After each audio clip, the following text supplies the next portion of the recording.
राधे राधे, जय श्री राम। आज हम बात करेंगे शनि की ढैया और साढ़े साती की।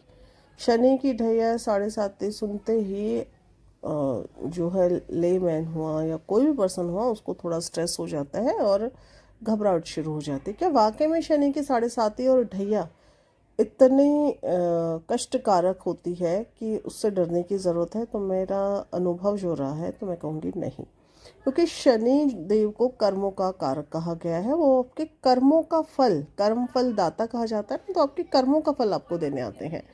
शनि की ढैया क्या होती है पहले वो जान लीजिए, और साढ़े साती क्या होती है। ढैया होती है जब शनि चंद्रमा से आपके जन्म कुंडली के चंद्रमा से चौथे या आठवें भाव में आते हैं। वो लगभग 2.5 साल का समय होता है और उसे ढैया कहते हैं। चौथा भाव क्या है?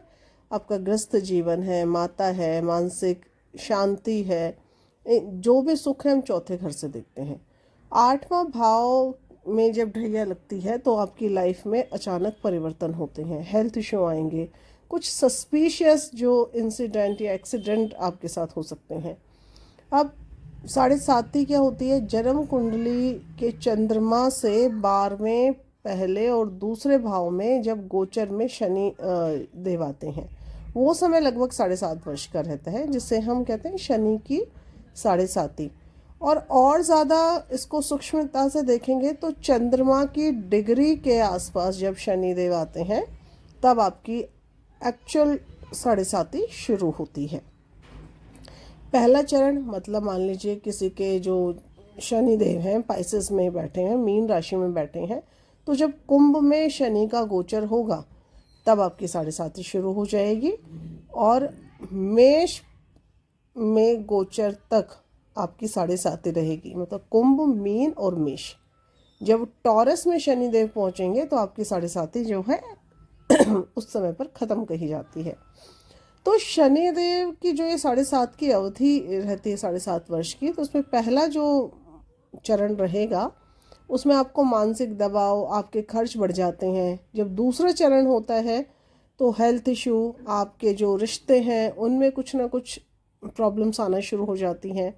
आपके करियर में आपका स्ट्रगल बढ़ा देते हैं, या मैं कहूँगी कि जितना आप डिसिप्लिन रहेंगे, जितना आपने किसी भी कर्म को करने के लिए कर्मठ रहेंगे, उतना जो इशू या प्रॉब्लम्स आपको फेस नहीं करनी पड़ेगी। आप कितनी प्योरिटी के साथ अपने किस काम को कर रहे हैं, अपने हेल्थ के लिए कितना आप केयरफुल है, अपने करियर में कितना डिसिप्लिन है, कितने लॉयल हैं आप अपनी चीज़ों के लिए, अपने रिश्तों के लिए कितना लॉयल है।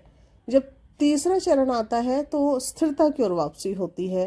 मतलब जो 5 साल में आपने जो लर्निंग रही साढ़े साती के फेस में, अब आपको उसका फल मिलने वाला है। और हमेशा जो शनि की साढ़े साती है वो प्रॉब्लमेटिक नहीं होती। कुछ ऐसे लोग भी हैं जिन्होंने साढ़े साती के या ढैया के समय में अपने करियर में अच्छा खासा राइज किया है। श्रीमती इंदिरा गांधी जी का एक एग्जाम्पल यहाँ देना चाहूँगी। शनि की साढ़े साती ने उन्हें भारत जैसे देश का, जिसका एक बड़ा लोकतंत्र है, वहाँ के प्रधानमंत्री बना दिया था। अब करें क्या?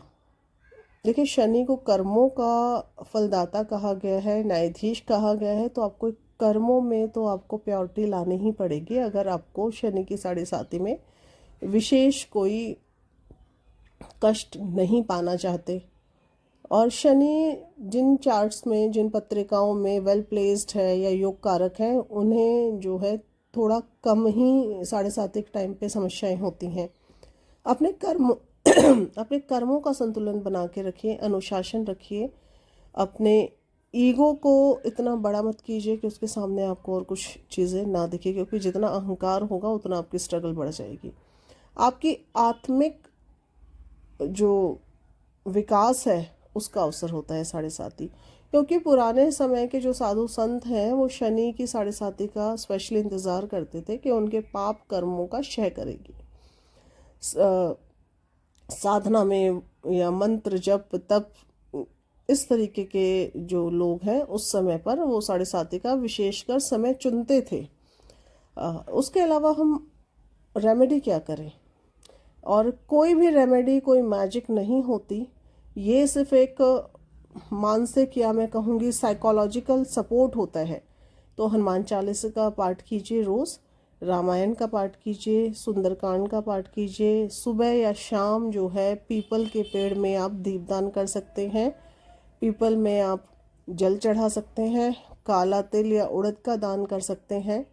उसके साथ साथ जो आपके कर्मचारी हैं, आपके अधीन जो लोग काम करते हैं, आपके अंडर जो लोग हैं, उनके साथ अपना व्यवहार जो है अच्छा रखिए, उनको रिस्पेक्ट दीजिए और बुज़ुर्गों का विशेष कर सम्मान कीजिए। क्योंकि यदि आप अपने बुज़ुर्गों का सम्मान नहीं करते या किसी भी बुज़ुर्ग को रिस्पेक्ट नहीं देते तो आपको जो है 7.5 में कष्ट मिलना ही मिलना है। धन्यवाद।